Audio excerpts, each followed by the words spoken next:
Iniciamos presentando a nuestro primer expositor, el doctor Carlos María Folco, con la conferencia Los Tratados de Derechos Humanos y su proyección en el Derecho Tributario Nacional. Distinguida magistrada presidenta del TAT, Ana May Jiménez, en su persona quiero agradecer públicamente esta gentil invitación que me ha realizado tan prestigioso organismo y que me va a permitir compartir con ustedes temas relevantes del derecho tributario y a la vez nutrirme, enriquecerme, porque como comentábamos recién en los pasillos, la calidad de los ponentes convocados y la riqueza del auditorio hace que tengamos una gran expectativa y verdaderamente un tema relevante como es el tema de los derechos fundamentales, de los derechos humanos y su proyección en el ámbito legislativo interno, nos llevan a decir, a sostener una vez más que eventos como este hacen que ratifiquemos nuestra fe cotidiana, cada cual desde el lugar que ocupamos en el mundo tributario, sea defendiendo intereses particulares, sea aplicando el derecho, sea defendiendo intereses públicos como quienes integran las administraciones tributarias, logremos un sistema tributario racional, equitativo, flexible, con normas de aplicación clara, porque todo esto condice en definitiva con algo simple y es la búsqueda del bienestar general. Muchísimas gracias. Para mí en lo personal es una verdadera distinción y un privilegio académico. Va también mis respetuosos saludos a los demás panelistas, todos ellos hombres extremadamente calificados, y también a cada uno de ustedes aquí presentes, dispuestos a participar del mismo, y también, bueno es decirlo públicamente, a todo el equipo de trabajo que nos ha permitido estar hoy aquí. Detrás, de manera casi anónima, hay un cúmulo de gente muy valiosa que pone lo mejor de sí, ocupándose de los traslados, del sonido, del video, de las fotos, de las entrevistas, y hacen sí con su aporte valioso que todos podamos tener un congreso acorde a las expectativas que él mismo nos ha generado. Yo por ahí he leído, y creo que con mucha razón, que el agradecimiento es la memoria del corazón, razón por la cual no tengo más que palabras de agradecimiento para todos ustedes. Muy bien, ¿nos vamos a manejar en forma manual con las filminas o lo hacemos correcto? Muy bien, siempre, veamos. Perfecto, vamos a verlo. Siempre suelo decir que hay una cuestión esencial. Permítame.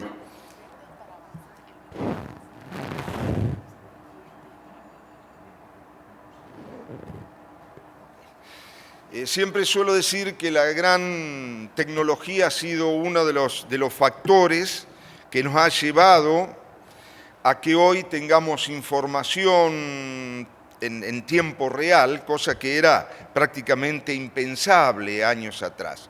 Bien, vivimos en una sociedad que nos hace rememorar esas viejas conceptos de Heráclito, cuando los sabios griegos buscaban algo eterno, inmutable en el mundo circundante. Y algunos lo situaban en el éter, otros en el fuego, otros en el agua. Y Heráclito, tan particular, decía, lo único constante es el cambio. Nadie se baña dos veces en el mismo agua.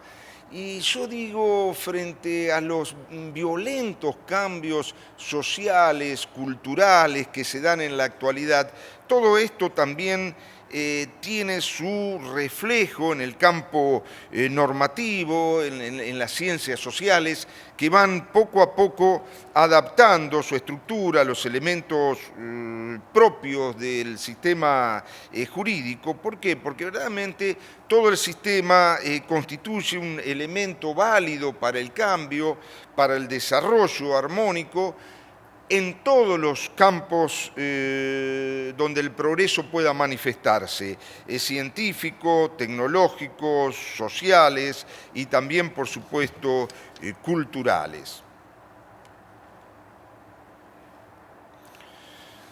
Decimos que los viejos, los rígidos cánones con los cuales nos hemos manejado no sirven para ajustarse a esta cambiante realidad. Nosotros en nuestro país vemos cómo tempranamente se han producido cambios drásticos, código civil que nos han regido por más de 100 años. Hoy, en agosto, en pocos días más, tendremos ya la vigencia de un nuevo Código Civil unificado, civil y comercial. Se cambian los códigos de procedimiento, por ejemplo, el procesal penal, y aquí mismo muy bien ha dicho la magistrada presidente que se está elaborando un moderno código tributario de manera tal que sea una herramienta eficaz en manos de la agencia tributaria y a la vez que proteja las garantías de los ciudadanos contribuyentes que son los administrados. En nuestra vieja Constitución, que fue reformada en el año 94, los legisladores constituyentes han sentado un principio, una máxima indubio pro justicia sociale, que desde el preámbulo ilumina absolutamente todo el contenido, porque en el preámbulo de las constituciones es donde se manifiestan los grandes objetivos de esta norma. He aquí que la Corte Suprema, en un fallo de antigua data, en Fernández Arias contra Poggi, un fallo del 19 de septiembre de 1960, ya puso de resalto que ese bienestar general constituye un fin cuya realización afecta a los derechos humanos o a la integridad del sistema institucional. Y pongo de resalto esto precisamente porque estamos hablando del año 60 y ya la Corte Suprema rescataba, entresacaba un tema medular en nuestros días como son los derechos humanos. Ustedes saben que el signo de los tiempos modernos es derecho a tener derechos. Y también ocurre en Panamá. Si nosotros revisamos las grandes mandas constitucionales, vemos las garantías fundamentales que en definitiva tienden a asegurar la efectividad de los derechos, de los deberes individuales y sociales, cuando implanta normas concretas sobre seguridad social y sobre todo también cuando habla de estos dos parámetros esenciales, promover la justicia social, exaltar la dignidad humana dentro, como dije, del propio preámbulo.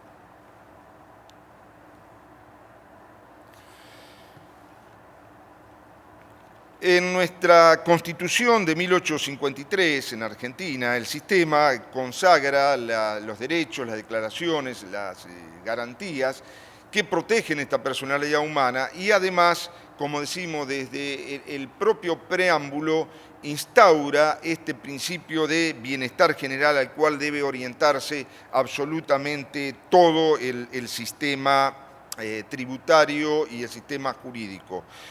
Y ello ha sido vigorizado por la incorporación a nuestro sistema, en el bloque de constitucionalidad federal, de los instrumentos internacionales. Ustedes saben que existe este bloque que rige desde la cúspide y proyecta sus claros efectos sobre todo el sistema jurídico. Pero, ¿qué es esto de justicia social? Es nada menos que las condiciones de vida mediante las cuales es posible que la persona humana se desarrolle conforme a una excelsa dignidad.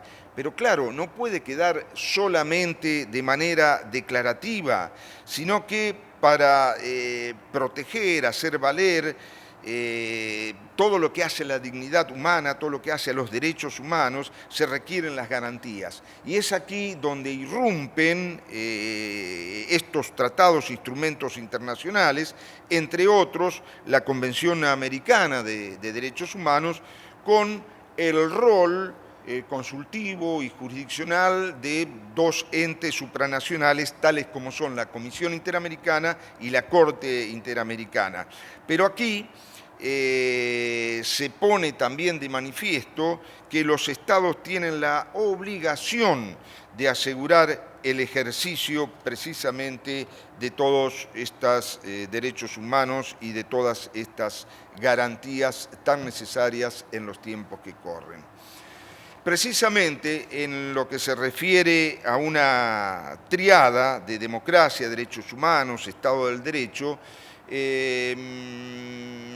la Corte Interamericana tiene dicho que en la sociedad democrática los derechos y las libertades inherentes a la persona, las garantías y el Estado de Derecho constituyen una tríada, cada uno de cuyos componentes se define, completa y adquiere sentido en función de los otros. Es decir, no caben ser examinados de una manera individual como compartimentos estancos, sino que se retroalimentan coordinadamente y, como dijimos antes, precisamente lo que caracteriza al Estado de Derecho, que bueno es decirlo, la principal característica que tiene es que se somete al derecho como cualquier otro particular.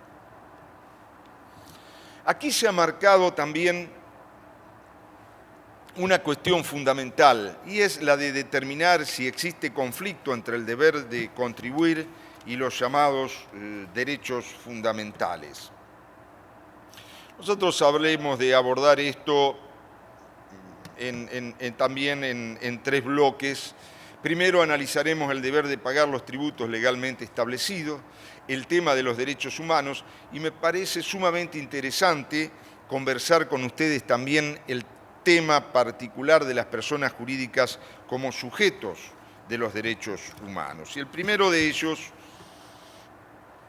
simplemente en un mero orden expositivo, es el deber de pagar los tributos legalmente establecidos. Aquí nosotros hablamos de los derechos, hay algo que se necesita para asegurarlos, que es el cumplimiento digno de los deberes. Y precisamente los derechos exaltan la libertad individual, pero no es menos cierto, como decimos aquí, y precisamente resaltamos esta cuestión, que los deberes expresan la dignidad de la libertad.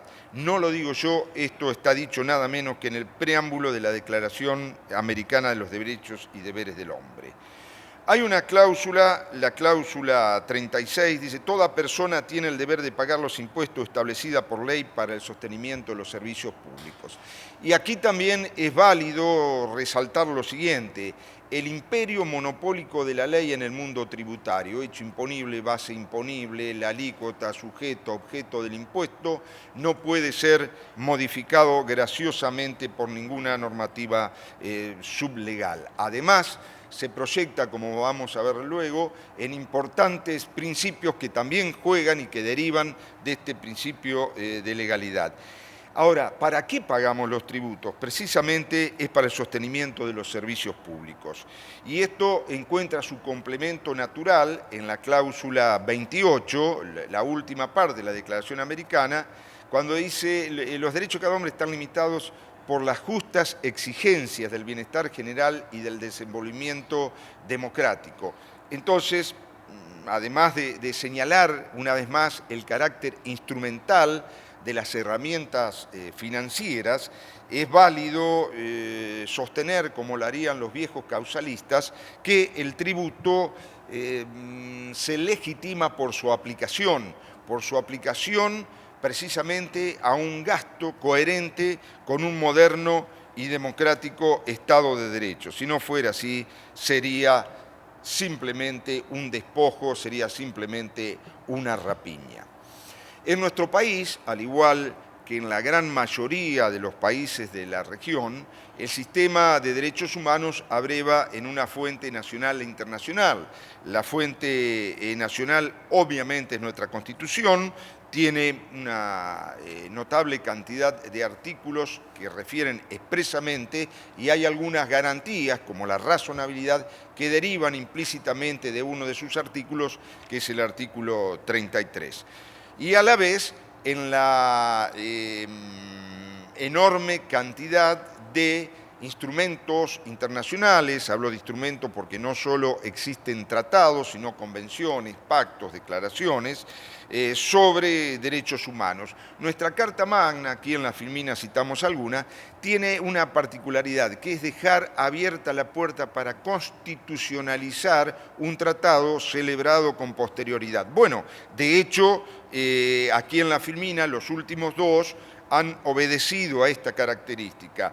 Por ejemplo, la Convención Interamericana sobre Desaparición Forzada de Personas recibió rango constitucional en 1997 y la Convención sobre la Imprescriptibilidad de los Crímenes de Guerra y de los Crímenes de lesa humanidad fue más reciente, fue en el año 2003.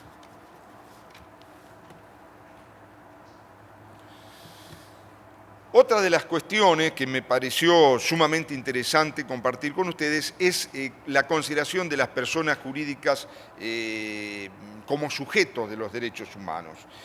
Aquí cabe hacer una diferencia normativa con lo que ocurre en otros países, sobre todo en la vieja Europa, porque el protocolo adicional al convenio para la protección de los derechos humanos, que es conocido como Protocolo 1 de París del año 52, recuerden que la convención fue suscrita en Roma en el año 50, tiene expresamente resuelta esta cuestión. En su artículo primero dice, toda persona física o jurídica tiene el derecho, y sigue enumerándolos, razón por la cual no hay absolutamente nada que discutir. La cuestión se discutía en el seno, en el ámbito de la Convención Americana de Derechos Humanos.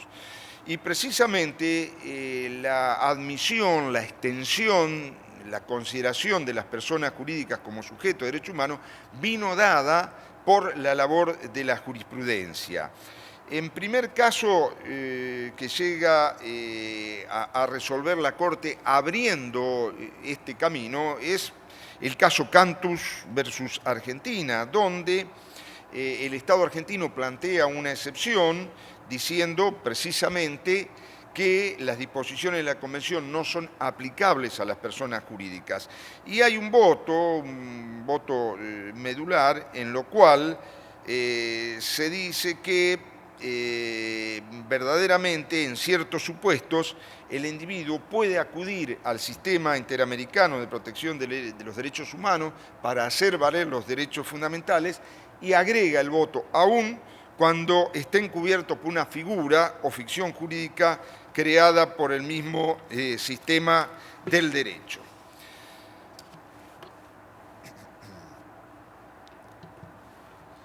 Nuestra Corte fue sumamente renuente en admitirlo, es más, fue sumamente renuente en admitir la aplicación de las garantías que surgen de la Convención Americana a la sede administrativa. Ya vamos a ver cómo cambió recientemente la jurisprudencia. Pero, sin decirlo expresamente, en una causa Microómnibus Barranca de Belgrano, que se trata sobre el solve repete, el pague y repita, un instituto anacrónico, pero vigente normativamente en nuestro sistema jurídico, la Corte analiza la aplicación de las normas del Pacto de San José de Costa Rica precisamente a Microómnibus Barranca de Belgrano, que es una persona jurídica. Bien, la Corte Constitucional de Colombia, citamos aquí un caso ya del año 97 en Sociedad Master Drilling, ha afirmado que las personas jurídicas, por ser capaces de una voluntad racional y autónoma, son entes colectivos, dice, son verdaderas personas en sentido jurídico, y verdaderamente es así. Son titulares de derechos, de obligaciones y también, obviamente, de derechos fundamentales.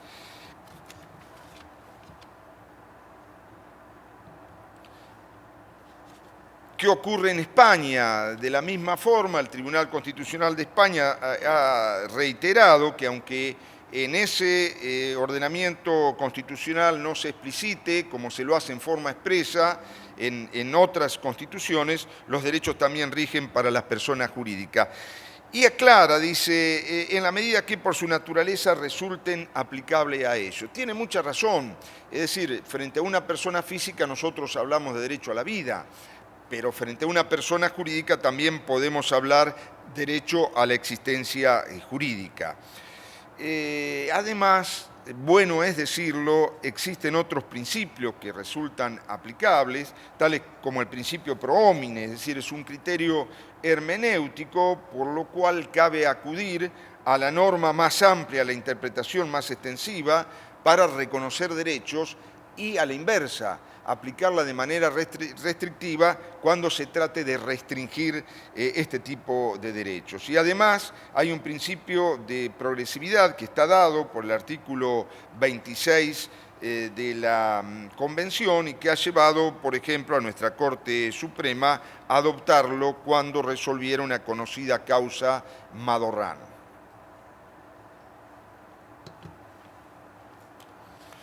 Vamos a analizar ahora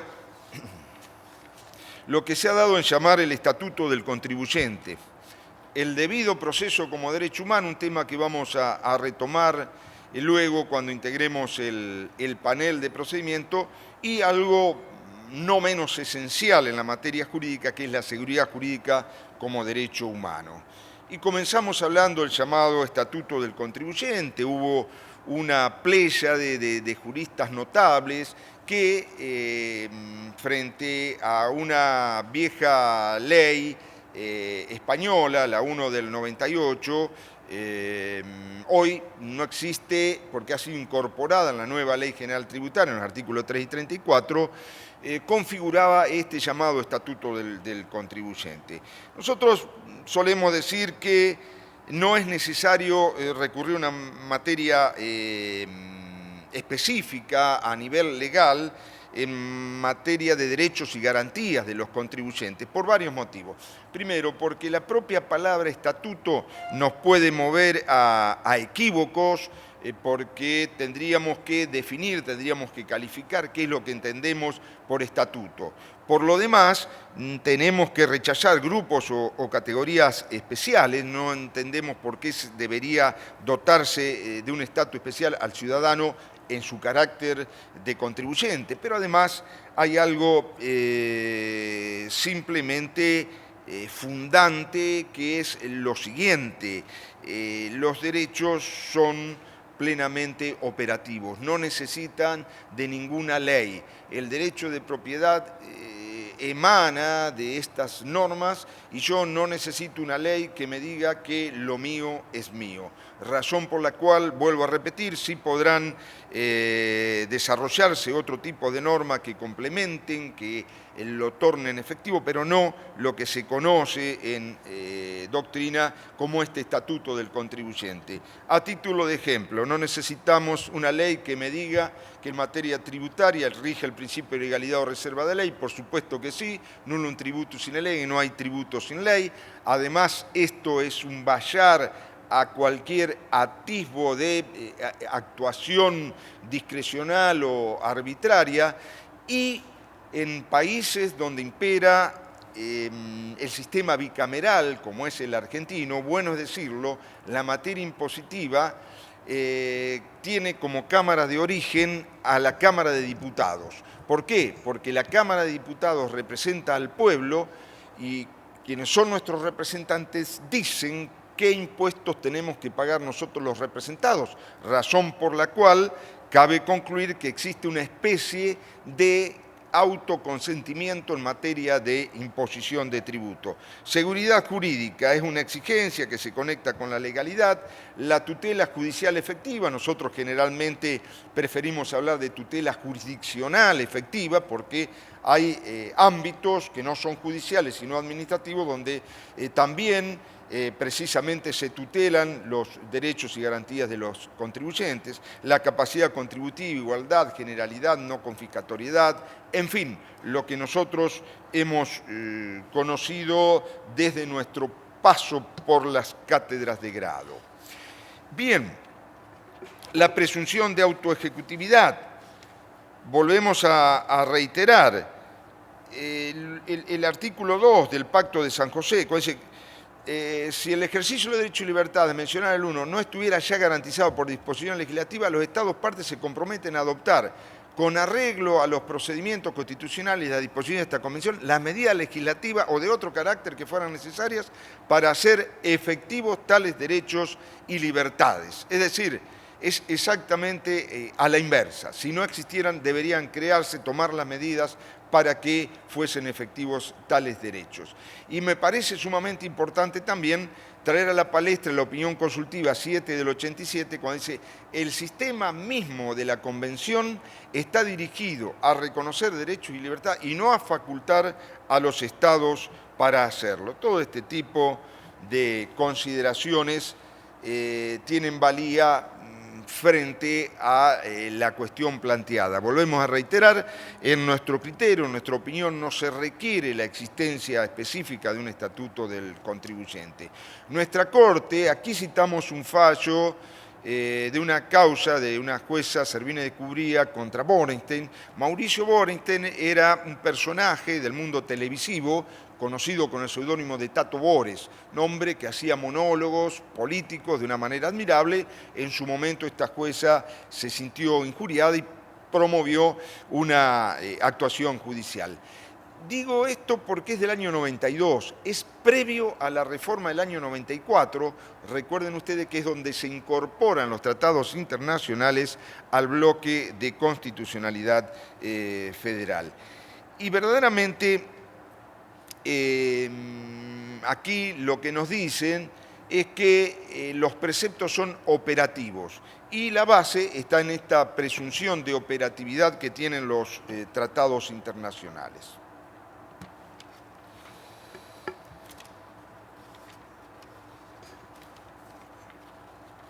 Otro de los temas medulares es ponderar el debido proceso como un derecho humano. ¿Por qué? Porque es un requisito previo, es un requisito necesario,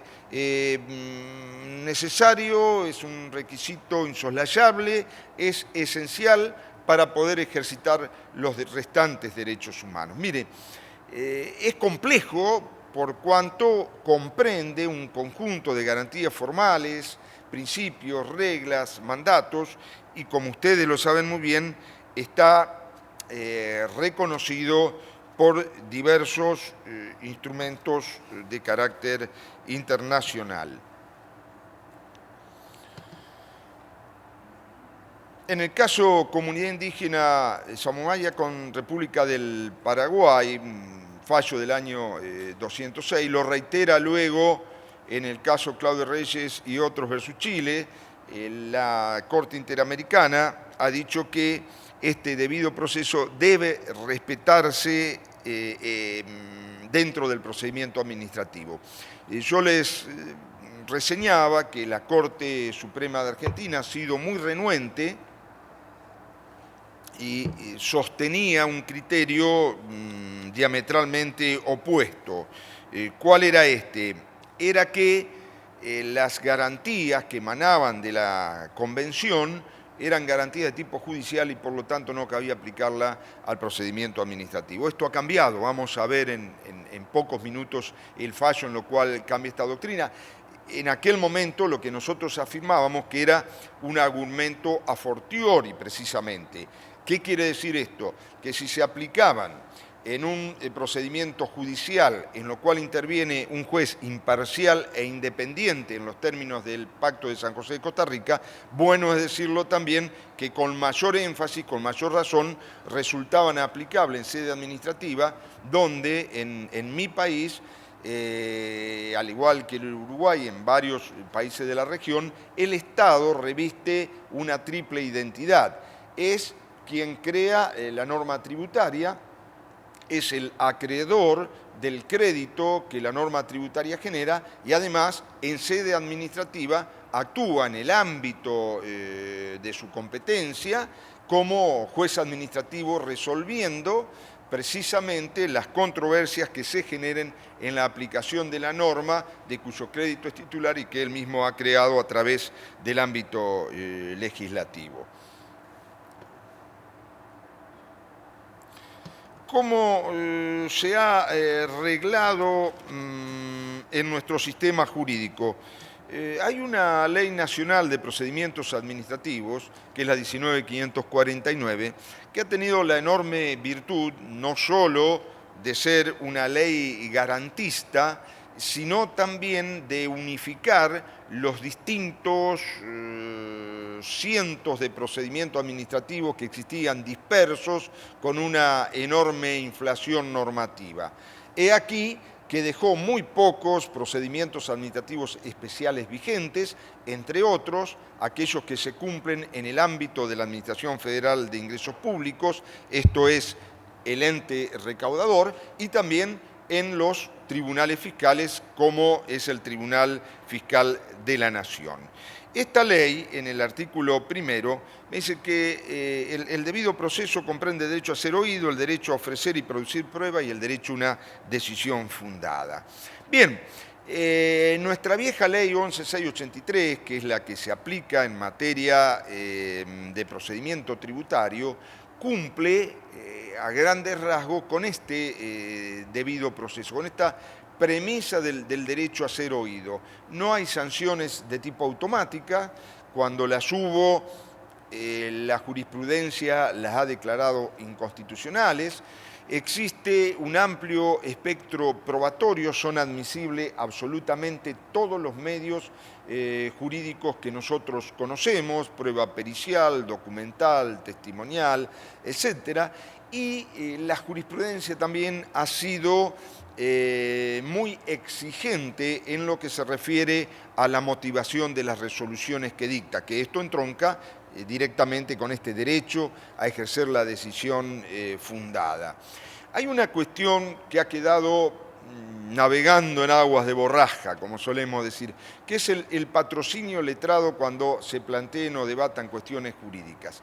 Está establecida en la Ley de Procedimientos Administrativos, está establecido en el Código Aduanero, pero no está establecido de manera obligatoria en la Ley de Procedimientos Tributarios.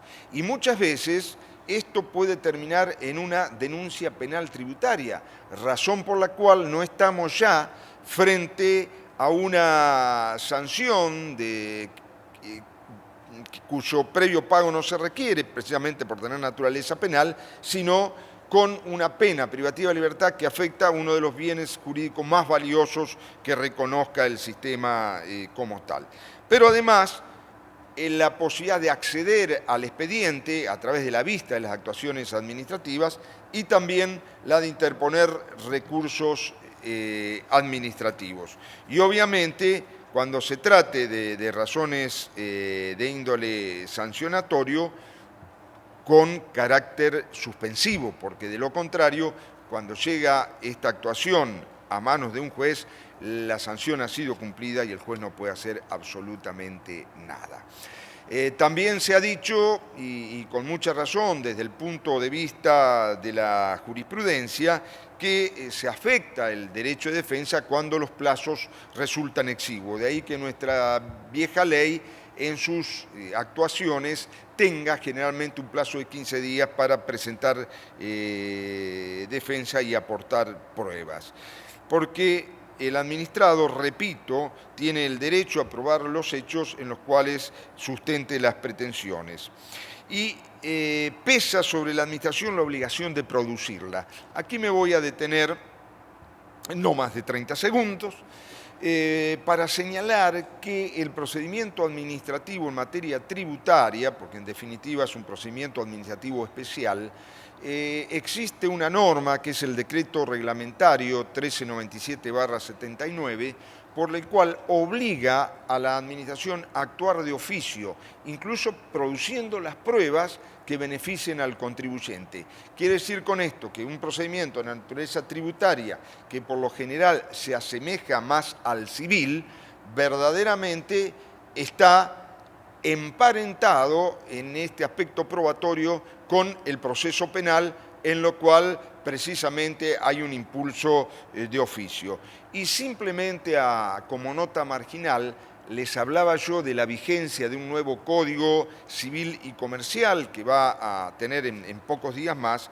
Estipula este Código Civil la carga dinámica de la prueba. Esto es, que recaerá en cabeza de quien esté en mejores condiciones de producirla, lo cual en el ámbito tributario muchas veces, obviamente, quien está en mejores condiciones de producirla es la propia administración tributaria. Llegamos a lo que yo considero un hito jurisprudencial, que es la causa Los-Iser en nuestro país. En Los-Iser Jorge Alberto, lo que la Corte nos dice es que verdaderamente las garantías que aseguran, dice, la presunción de inocencia, nosotros preferimos hablar de estado de inocencia, no presumimos nada, sino que todo habitante de la nación goza de ese estado de inocencia hasta que se demuestre lo contrario. La inviolabilidad de defensa y juicio y el debido proceso se integran por una rápida y eficaz decisión judicial. Y esto es sumamente valioso. En Los-Iser lo que hizo nuestro alto tribunal fue invalidar una resolución condenatoria 21 años luego de sucedido el hecho disvalioso. Y me parece perfecto. No puede pender por tiempo indeterminado una espada de Damocles sobre una persona para saber si a ojos vista de una actuación administrativa se lo considere o no digno, merecedor o pasible de una sanción.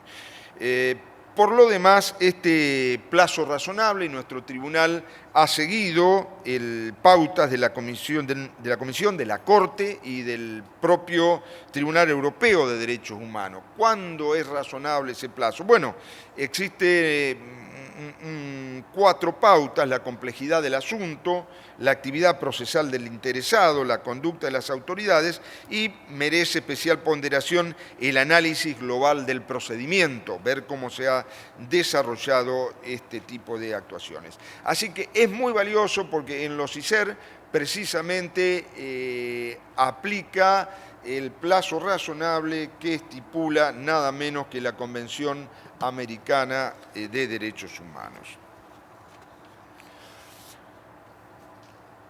Aquí hablamos de la teoría de la subsanación judicial y la llamamos malhadada porque verdaderamente no le tenemos mucha simpatía. ¿Qué es esta teoría de la subsanación judicial?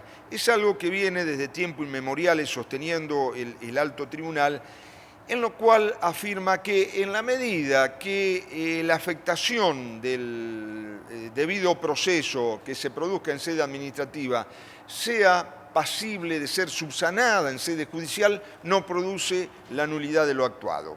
Y creo que es un argumento falaz. Primero, como dijimos, porque considerando el Estado del Derecho como que el Estado se somete al derecho como un particular, no cabe hablar de 2 actuaciones continuas, sino de un particular que no tuvo una respuesta adecuada en sede administrativa y busca la protección judicial. Con esta teoría de la subsanación no se han considerado defensas presentadas en tiempo y forma y se ha validado la actuación. Sin embargo, también al mundo lo manejan las estadísticas, bueno, es decir, que son pocos los casos que llegan a sede judicial. Razón por la cual decimos aquí que la garantía del debido proceso previo excluye precisamente la posibilidad de subsanar a posteriori los vicios del acto. Y con Los-Iser, esta causa que hemos señalado, yo creo que nuestra Corte va a tener que cambiar verdaderamente el postulado o la teoría, o como la llamamos cariñosamente, la malhadada teoría de la subsanación. Otro de los aspectos que nos pareció dignos de mención en este ámbito tan propicio es considerar la seguridad jurídica como un derecho humano.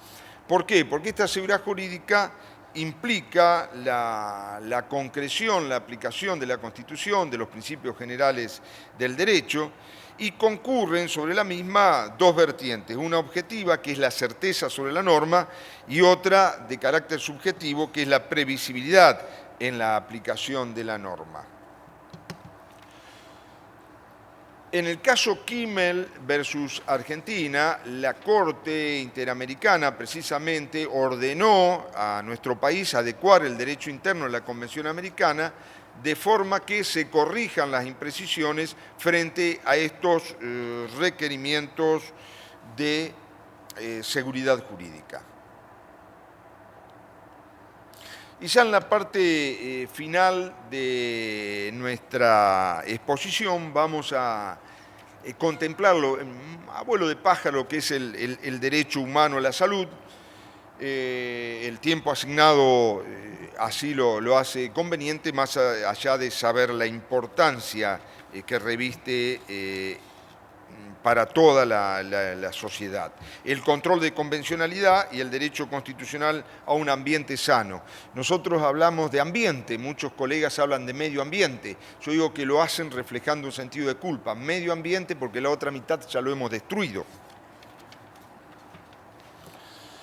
El derecho humano a la salud para los instrumentos internacionales es conceptuado como un derecho humano universal, exigible, autónomo e independiente.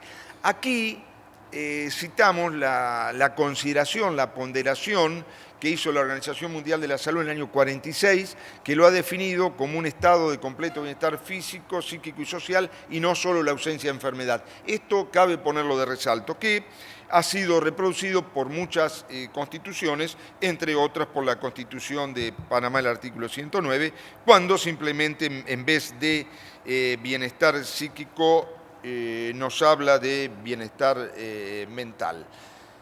Verdaderamente hay algunas disposiciones en mi país que llaman poderosamente la atención. Por ejemplo, el gravar con impuestos las aguas minerales, toda vez que sabemos que en nuestro país uno de los graves flagelos que enfrenta es el cólera. También está gravada con IVA a una tasa preferencial de 10.5, servicio de asistencia médica, la atención particular está gravada por el 21 de IVA. Nosotros solemos decir que todo esto verdaderamente da de bruces contra este derecho humano a la salud.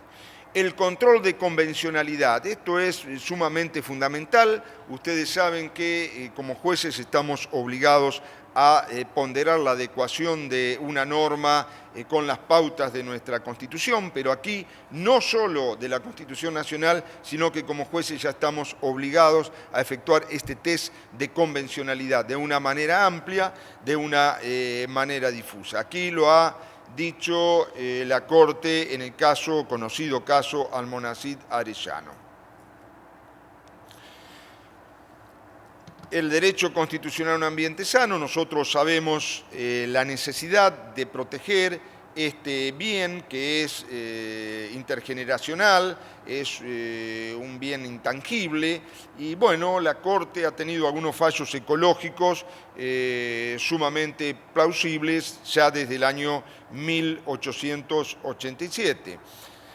Lo que sí decimos y no somos partidarios de mantener el eje fundante de los tributos ambientales en el contaminador-pagador. Esto merece una ponderación particular porque verdaderamente sería como darle patente de corso, usted contamine, mientras pague no vamos a tener grandes problemas, razón por la cual es pasible de un análisis más detenido, pero estimamos que no puede darse como fundante. Sí, es valioso en materia de resarcimiento de daños.